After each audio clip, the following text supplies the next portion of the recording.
Alors, mes amis, on se retrouve assez rapidement, puisqu'aujourd'hui, c'est la fête de l'Assomption. Les textes qui nous sont proposés, le premier nous vient de l'Apocalypse. Un livre passionnant, un livre vraiment à découvrir. Plein d'images, plein d'un langage symbolique. Alors, on nous parle d'un temple. Le temple qui est dans le ciel s'ouvrit. Et l'arche de l'Alliance du Seigneur apparut dans son temple. Et l'arche de l'Alliance, l'arche de la présence, l'arche que l'on retrouve et qui nous vient de l'Ancien Testament, par le peuple qui traverse le désert et qui expérimente qu'il n'est pas seul et qui transporte avec lui cette présence qui l'accompagne. Et un signe grandiose dans le ciel, une femme, vous remarquerez là, ayant le soleil pour manteau, la lune sous les pieds et sous la tête une couronne de 12 étoiles. C'est difficile d'être plus lumineux.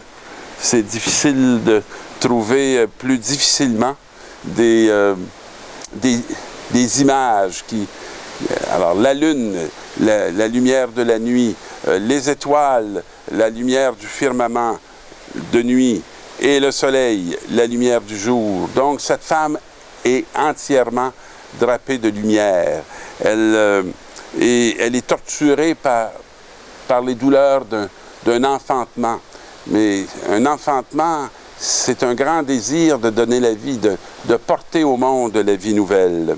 Et un énorme dragon, alors, qui veut bouffer cette nouvelle venue, qui, lui, va représenter beaucoup les ténèbres et qui va être attentif et qui va surveiller pour que ce qui advient ne puisse arriver, je dirais.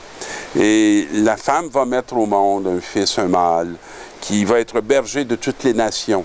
Belle image qui nous rappelle toute cette parole qu'on a vue, où le Seigneur nous invite à accueillir les étrangers.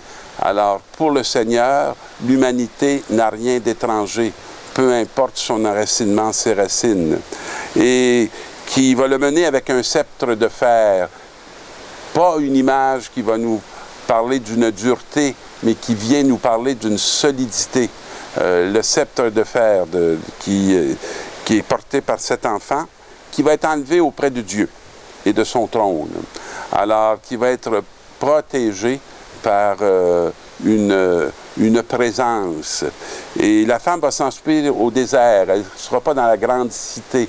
Elle va être là, cachée, hein, comme dirait le livre des Cantiques, au creux des rochers. Alors, ces images de l'Apocalypse qui sont aussi, dans notre lecture, une très belle image de Marie, qui est l'Église. Alors, ces deux images, je dirais, sont vraiment l'image de qui est l'Église, quelle est la mission de l'Église. Et dans ce beau mystère, je dirais, de l'Assomption, on retrouve le mystère du corps. Vous savez que dans la réalité, notre corps a plus de mémoire et que la mémoire du corps est plus grande que la mémoire, je dirais, du cerveau. Il y a beaucoup de choses qui sont enfouies dans l'inconscient. Mais c'est comme si notre corps est un excellent lecteur de notre inconscient. Et il va nous rappeler, si on sait se mettre en contact avec lui, si on sait l'accueillir, il va nous rappeler beaucoup de réalités qui ont constitué notre devenir. Alors, Marie qui monte au ciel avec son corps, c'est Marie qui a une lecture transparente de toute sa réalité, de toute son histoire.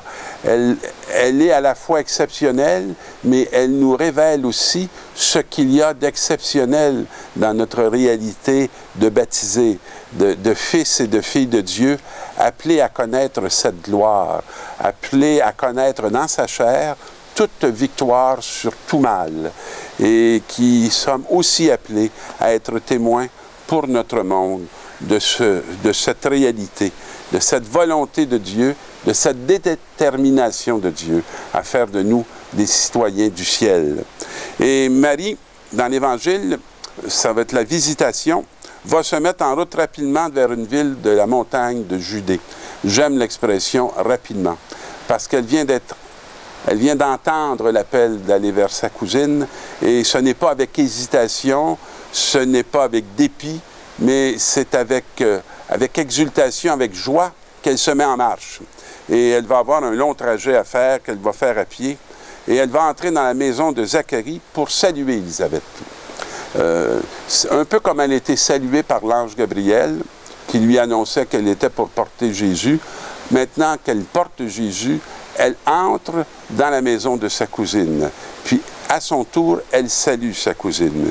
Et quand Élisabeth entend cette salutation, l'enfant bondit en elle. Je ne sais pas si vous vivez, ou vous avez vécu, ou vous désirez vivre ce rebondissement pour qu'à l'intérieur de vous, cet enfant de Dieu qui se trouve puisse se exalter, puisse se réjouir. Et c'est ce qu'on voit dans cette belle page de la visitation, où une toute jeune femme va faire vibrer une plus vieille. Et c'est comme si, dans cette effusion de l'esprit, les salutations vont venir des unes et des autres. Tu es bénie entre toutes les femmes, et le fruit de tes entrailles est béni. Élisabeth n'est pas menacée par toute cette jeune et cette vie nouvelle qui vient.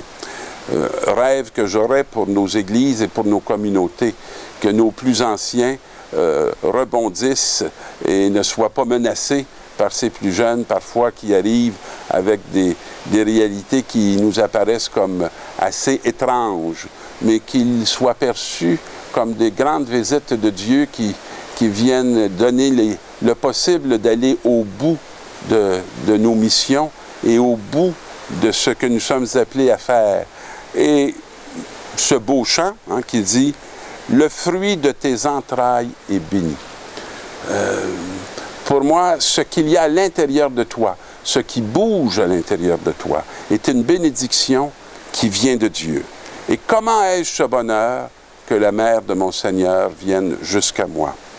Alors Marie va faire son chant qu'on connaît très bien. « Mon âme exalte le Seigneur et exulte mon esprit en Dieu mon Sauveur. » Et on va dans cette belle page voir jaillir de partout l'Esprit Saint qui est donné en abondance et que nous sommes appelés à reprendre à notre tour pour nous aussi entrer dans ce champ d'exultation et de reconnaître tout ce que Marie nous invite à reconnaître à travers cette parole qui nous est donnée aujourd'hui.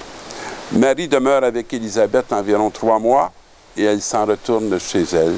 Elle ne va pas s'enfermer, mais elle va continuer la mission qui est la sienne dans cette fidélité à ce que Dieu lui confie.